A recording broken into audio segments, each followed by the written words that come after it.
Sejak tanggap darurat bencana virus corona baru atau COVID-19 berlaku, pemerintah ibu kota mengimbau penutupan tempat hiburan yang mengundang orang-orang untuk berkumpul. Selain itu, seruan Gubernur DKI Jakarta Anies Baswedan nomor 6 tahun 2020 ini juga meminta semua aktivitas perkantoran ditutup. Dan setidaknya sebanyak 1.200 perusahaan telah mengikuti seruan Anies tersebut. Kepala Dinas Tenaga Kerja, Transmigrasi dan Energi DKI Jakarta Andrian Syah mengatakan hingga 21 Maret sudah 1.262 perusahaan di Jakarta yang telah melakukan langkah-langkah pencegahan COVID-19 sesuai seruan Gubernur DKI. Setidaknya setengah dari kasus positif corona berada di Jakarta. Jumlah ini diprediksi terus bertambah jika rantai penyebaran tidak diputus. Salah satu caranya adalah dengan seruan bekerja dari rumah atau work from home. Namun sebagian perusahaan lain masih melaksanakan kegiatan perkantoran. Meski demikian, perusahaan tetap harus menerapkan jaga jarak antar karyawan, berupa masing-masing meja dan kursi diberi jarak 1 hingga 1,5 meter. Karyawan tidak boleh berkumpul secara dekat dan tak ada bersalaman tangan. Selain itu, perusahaan juga mesti menyediakan hand sanitizer di sejumlah sudut. Meski tak banyak perusahaan yang menyediakan masker untuk karyawannya. Pemerintah Provinsi DKI Jakarta resmi menetapkan status ibu kota tanggap darurat bencana virus corona baru atau COVID-19 selama 14 hari. Tanggap darurat berlaku sejak Jumat 20 Maret 2020. Ini artinya, jika belum diperpanjang, tanggap darurat akan berlaku hingga 3 April 2020. Tim Liputan, Kompas TV.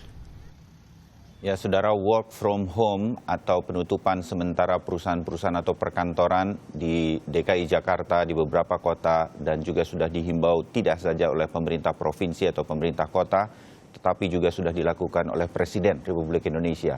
Negara sudah meminta agar kita berhenti dulu beraktivitas untuk menekan lajunya atau cepatnya penyebaran virus corona. Apakah kemudian penutupan sementara kantor-kantor ini sudah dipatuhi? Jika ada yang belum melakukannya, pabrik-pabrik terutama, mengapa ini belum dilakukan? Apa yang kemudian harus disiapkan juga oleh pemerintah berkaitan dengan nanti jika dalam 1 bulan ke depan kantor-kantor tidak beroperasi, mal sudah harus tutup seperti kemarin dan bertambah mal di DKI Jakarta yang tutup hari ini.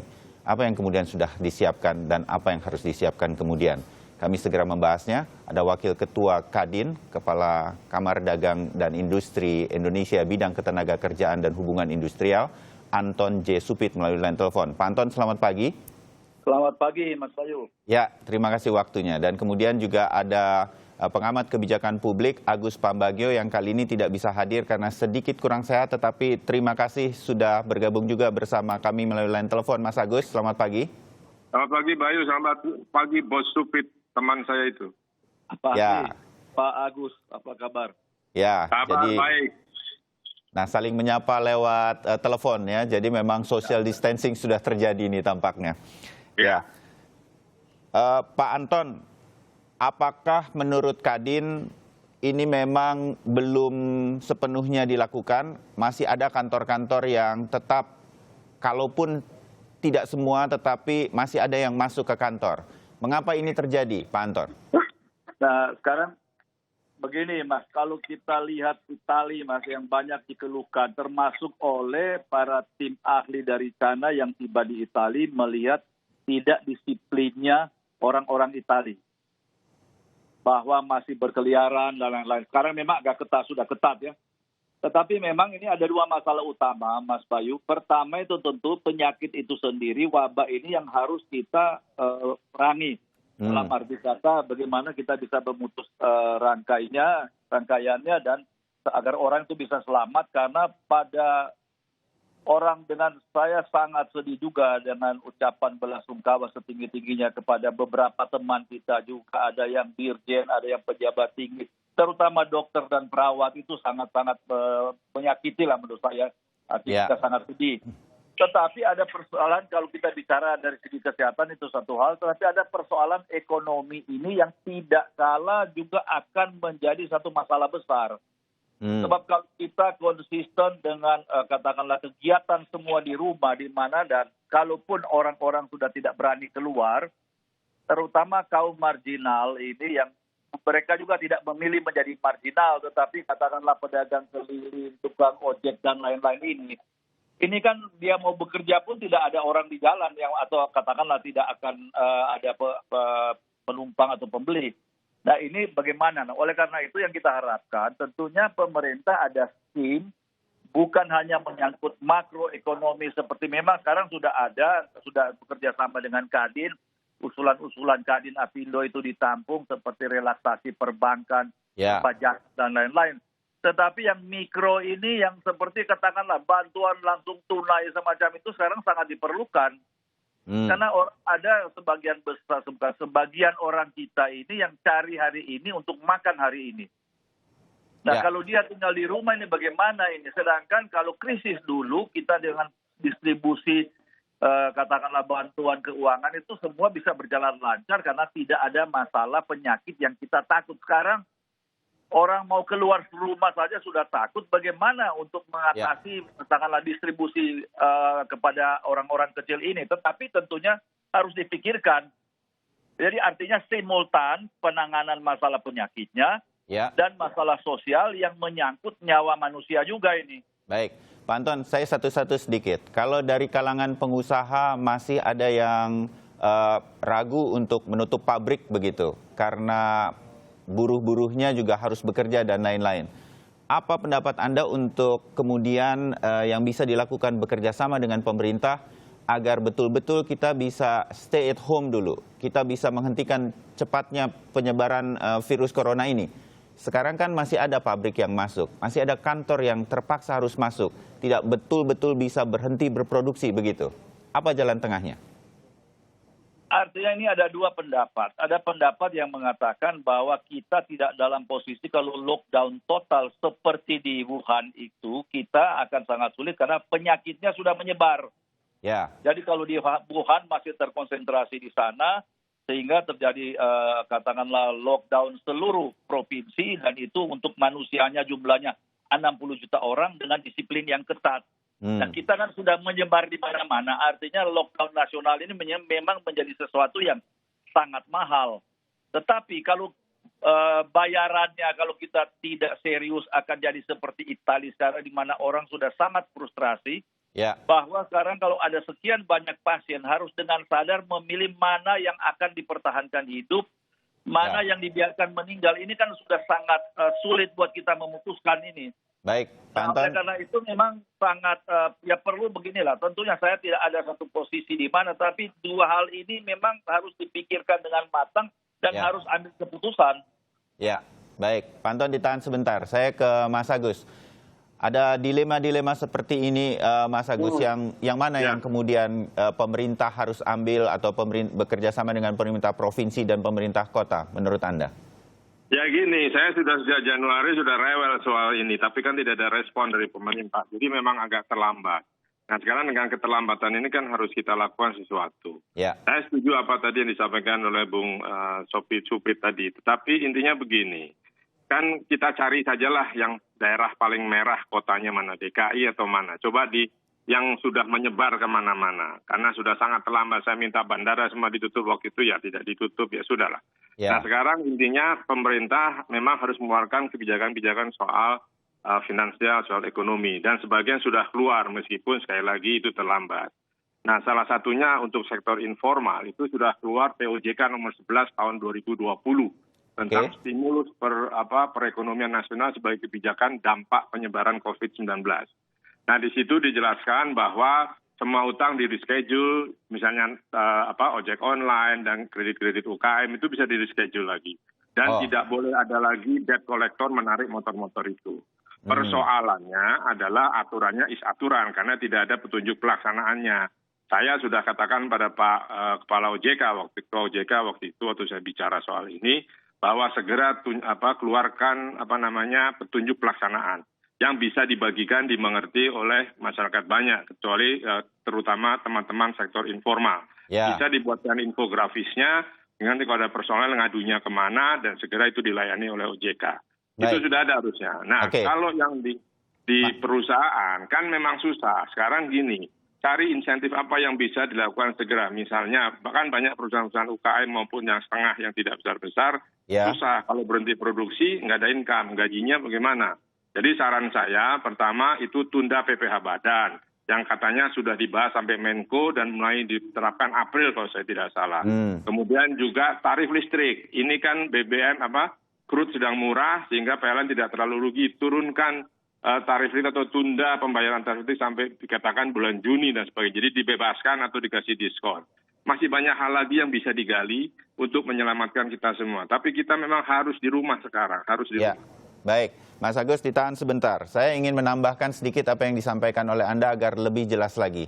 Saudara, pemerintah Provinsi DKI Jakarta menutup tempat-tempat hiburan di Jakarta dalam rangka menekan penyebaran cepatnya virus corona. Para pengusaha tempat hiburan berharap ada kompensasi lebih dari pemerintah DKI Jakarta terutama. Karena mereka mengaku akan kesulitan nantinya untuk membayar karyawan yang diliburkan. Kita dengarkan pernyataan mereka. Kami mohonkan ke Pemprov yaitu sama kebijakannya seperti kebijakan Ibu Sri Mulyani yang meniadakan pajak hotel dan restoran selama 6 bulan di luar Jakarta. Nah ini kami minta juga kebijakan itu sama karena Jakarta sekarang udah seperti ini. Jadi harusnya sudah disamakan. Saya minta Jakarta pajak hiburannya dihentikan juga selama 6 bulan. Dan tadi bunga bank khusus pinjaman usaha tolong di stop juga selama kami stop. Dan ketiga yaitu tadi minta untuk di-announce ke seluruh pemilik gedung di Jakarta, sewanya juga bantu kami gitu. Sekarang kita stop, sewa jalan terus, service charge jalan terus. Dan ini mahal semua, nggak ada yang murah. Jadi maksud saya gini, tujuannya apa? Tujuannya bisa kita survive dan kita bisa membayar karyawan, itu saja. Ya, Mas Agus dan Pak Anton J. Supit, tadi adalah Hana Suryani, Ketua Asosiasi Pengusaha Hiburan Jakarta, yang menyuarakan sebetulnya sama dengan yang disampaikan Pak Anton dan juga Mas Agus. Pak Anton, kalau dengar dari Mas Agus sudah ada payung sebetulnya untuk segera membuat kebijakan-kebijakan yang berpihak pada sektor informal terutama. Ini penting karena mereka tidak takut corona, Pak Anton. Mereka takut keluarganya tidak makan. Mereka takut dikejar debt collector lebih daripada virus corona. Nah, apa yang membuat Kadin pasti terus berdiskusi dengan pemerintah. Apa yang membuat pemerintah belum cepat untuk segera menurunkan ini semua? Padahal sudah ada peraturan dari OJK itu, Undang-Undang 11 2020 tadi Mas Agus katakan, Pak Anton. Nah, menurut saya sebaiknya karena kita tahu sendirilah bagaimana rumitnya birokrasi. Artinya satu kementerian dan kementerian lain. Pandangan saya barangkali kita kasih kewenangan penuh kepada Pak Joni Monardo. Segala keputusan baik menyangkut penyakit maupun efek-efek sosial. Apa yang sudah diputuskan dan direkomend oleh tim beliau ini supaya tinggal pelaksanaan. Karena gini Mas Bayu, ini kan kebijakan itu kan ada dua masalah utama. Pertama ada kebijakan seperti memberikan bantuan langsung tunai. Itu kan kebijakan hanya dengan keputusan kita rapat, kita putuskan. Ya. Tapi pelaksanaan itu bagaimana kan? Siapa yang mau dibayar dan seterusnya. Menyangkut kredit itu OJK bisa saja mengeluarkan satu kebijakan menangguhkan dan semacam itu seperti usul-usul Pak Agus. Seperti Ibu Hana tadi, sewa gedung itu bisa saja keputusan. Tapi persoalan bagaimana orang-orang yang tadinya berada di lingkungan situ yang butuh makan hari ini. Ya. Dan butuh pengobatan. Nah, oleh karena itu perlu ada kebijakan, katakanlah BPJS. Bisa enggak orang-orang yang belum tercover BPJS itu pun bisa di-cover untuk dalam situasi penyakit ini.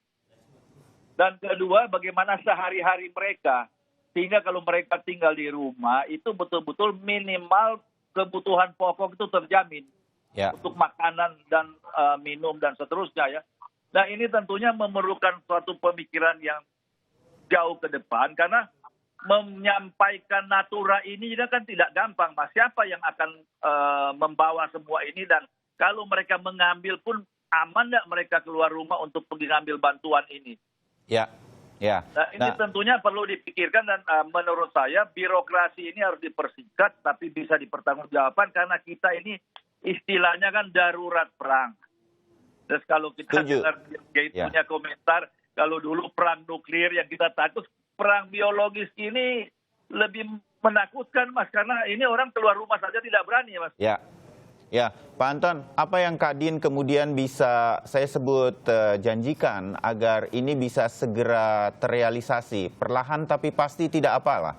Tapi kemudian kita bisa membuat semua orang untuk tidak, jadi bisa betul-betul social distancing-nya terjadi dan menekan penyebaran virus corona. Apa yang Kadin bisa lakukan kemudian? Kita sudah tahu ada masalah birokrasi, ada masalah berkaitan dengan bagaimana nanti pelaksanaannya. Apa yang kemudian diusulkan Kadin? Ya, saya kira gini, Kadin lebih banyak berkonsentrasi kan di masalah ekonomi. Ya, seperti tadi dengan OJK, usul-usulan seperti itu, penangguhan kredit dan lain-lain. Tapi saya kira justru pemerintah ini sebaiknya lebih banyak juga berinteraksi seperti orang-orang Pak Agus Pambagio, ada Smeru, ada Bu Vivi Alatas yang menulis juga di dalam grup di WA grup itu mengenai apa yang mesti dilakukan. Jadi untuk mengadakan rapat pun sudah satu kemewahan sekarang untuk orang mau hadir rapat, ya. Ya, artinya karena tidak berani, karena yang dipertaruhkan kan nyawa ini kan. Barusan kemarin kita dengar satu kawan baik kita, Dirjen itu meninggal. Waduh, itu sedih juga, Mas. Ini jadi Betul. kita ini menurut saya lebih menakutkan dari tahun 98, Mas. 98 itu krisis ekonomi, bantuan IMF datang dan seterusnya kita bisa selesaikan secara perlahan-lahan.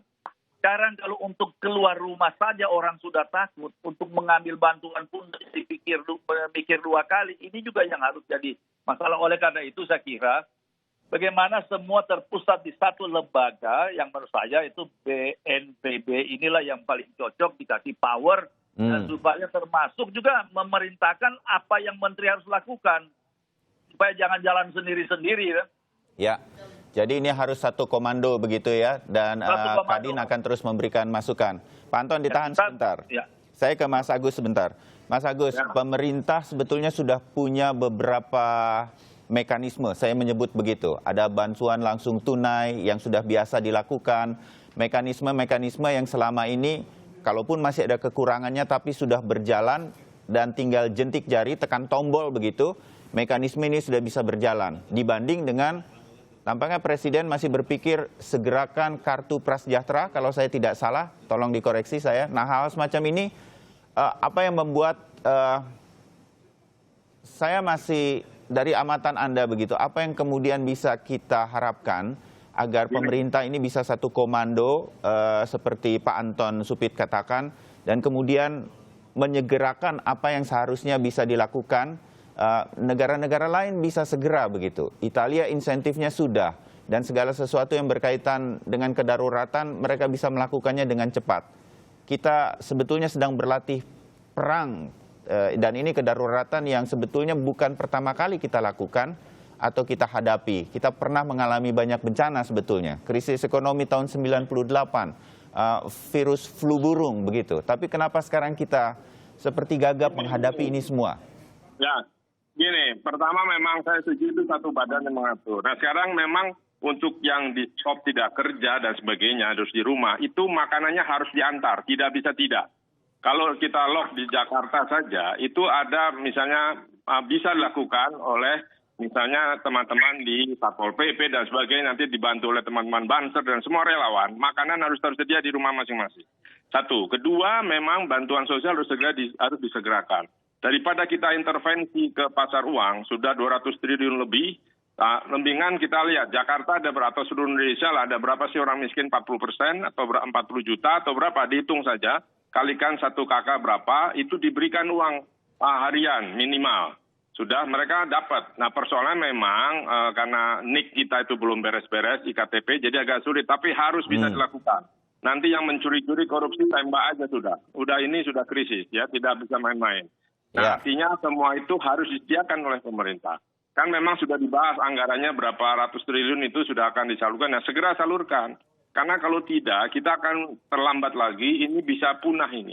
Yang korbannya penderita cuma 500 sekian, itu kan yang tercatat, yang di rumah sakit. Di luar sana, itu perkiraan saya hanya baru 30% yang tercatat. Yang tidak tercatat berapa? Jadi sudah ribuan di luar sana. Betul. Kalau tidak segera kita tangani, ya selesai kita. Nah ini maksud saya memang negara harus bertanggung jawab. Sudahlah lupakan. tadi yang tadi Bu siapa yang dari asosiasi itu juga katakan, ya itu betul. Ya. Tunda dulu hitungan segala macam, nanti dihitung nanti belakangan. Ya kan, Ya. semua perlu minimal pokoknya selesai dulu. Tanpa itu lupakan, DKI punya uang banyak, itu segera salurkan. Tetapi sekali lagi harus dijaga. Kalau tidak dijaga, orang kita itu licik dan tidak mau tahu, tidak peduli tetangganya kalau diambil itu dia meninggal, tidak peduli. Jadi itu harus dijaga oleh aparat. Jadi ini kita sudah pada krisis yang harus segera ditangani dengan agak sedikit keras. Itali kan begitu, Delos ya seperti itu. Kita mirip-mirip bangsa Itali memang. Ya, coba lihat itu kalau kita lihat film mafia. Nah, jadi maksud saya ini tidak bisa tidak harus ditangani gitu. Nggak ada cerita lagi mesti ke kiri kanan dada. Presiden tetapkan mau berapa triliun untuk ini daripada untuk intervensi, toh rupiah juga akan loncat terus. Harian Kompas hari ini di halaman depannya juga mengatakan untuk APBN utang bisa menjadi alternatif. Kira-kira ini harus utang. Jadi yang berisik-berisik itu nanti aja lah. Karena kalau tidak utang kita tidak bisa. Baik. Jadi ini harus dilakukan. Mudah-mudahan ini menjadi masukan-masukan, dorongan-dorongan yang saya pikir positif bagi pemerintah untuk segera memikirkan hal-hal ini ke depan. Pak Anton, sedikit terakhir dari Anda dalam obrolan kita pagi hari ini.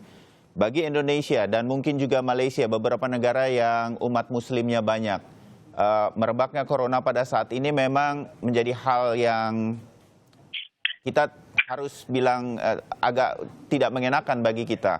Sebentar lagi perusahaan-perusahaan harus membagikan THR karena sudah ada hari raya. Kita akan ada Ramadan dan lain-lain. Kita harus segera melihat sesuatu dari sisi kebijakan ekonomi untuk rakyat kecil. Apa yang kemudian Anda bisa katakan mengenai hal-hal ini menjelang Idul Fitri dan juga Ramadan, Pak Anton? Saya kira yang paling mendesak, Mas, yang kita harus tangani segera itu adalah bagaimana menangani kaum marginal yang katakanlah kategori miskin atau mungkin yang dekat hampir miskin dan seterusnya. Data itu kan sudah ada. BPS kan 25 jutaan orang yang kategori miskin, pendapatan 435.000 per hari per bulan per orang. Tapi kalau lihat dari bantuan penerima iuran BPJS Kesehatan ada 9,6 juta. Saya kira sasaran kita itu yang paling penting karena kalau buruh yang terutama di sektor formal itu minimal ada gaji dan lain-lain yang masih. Jadi mereka sudah sulit, tetapi paling tidak dibandingkan yang orang yang cari hari ini, makan hari ini, itu yang harus ditangani segera. Seperti apa dikatakan Pak Agus tadi, itu yang harus diantar. Tapi tentu mengantar ini kan harus dilengkapi juga dengan pakaian yang aman buat si pengantar. Tentu ini kan PR-nya banyak, Mas. Nah, oleh karena itu saya kira memang kalau menyangkut sudah mendekati Ramadan dan katakanlah bulan puasa, memang tentunya kita harus mengajak bicara kaum ulama dan lain-lain bagaimana baiknya ini seperti ya kita kan susah mengomentari karena sudah situasi di dalam tiba-tiba datang seperti ini, semua juga pada bingung, tetapi pikiran kita kan harus lebih jernih. Yang paling penting bagaimana menyelamatkan nyawa dulu. Baik. Nah ini yang saya kira yang jadi tugas kita bersama. Baik Pak Anton, terima kasih. Mas Agus, sedikit saja berkaitan dengan kebijakan-kebijakan yang sudah mendekati Ramadan dan juga Idul Fitri ini. Mana yang kemudian kita harus pertahankan? Misalnya karena kan semua perusahaan ini bisa saja sudah harus berpikir secara ekonomi mengurangi karyawan atau membayar gaji separuh. Itu sudah ada di benak semua kepala para pengusaha. Sementara ada THR dan lain-lain. Menurut Anda? Ya, secara keuangan itu bisa dilakukan. Tentu nanti dibahas setelah kita selesai diharapkan misalnya Mei, Juni. Ya, jadi kalau untuk Lebaran ya keluarkan dulu minimal saja. Ya, kalau itu nanti tetap harus ada belet dari Menteri Keuangan. Bagaimana caranya? Apakah diutangin dulu atau bagaimana, atau nanti dibebaskan kalau dia ekspor pajak-pajaknya atau dia import pajak-pajaknya, itu bisa dihitung. Tapi itu harus dikeluarkan, karena kalau tidak ya berat. Kemudian harus ada imbauan, kita tidak usah mudik dulu. Karena selain berbahaya juga costly, akan uang banyak beredar. Ya Pak Bobelat yang di daerah-daerah itu ya hidup dengan minimal saja dulu. Anda sudah 2 kali mengatakan ini, jangan mudik dulu. Iya.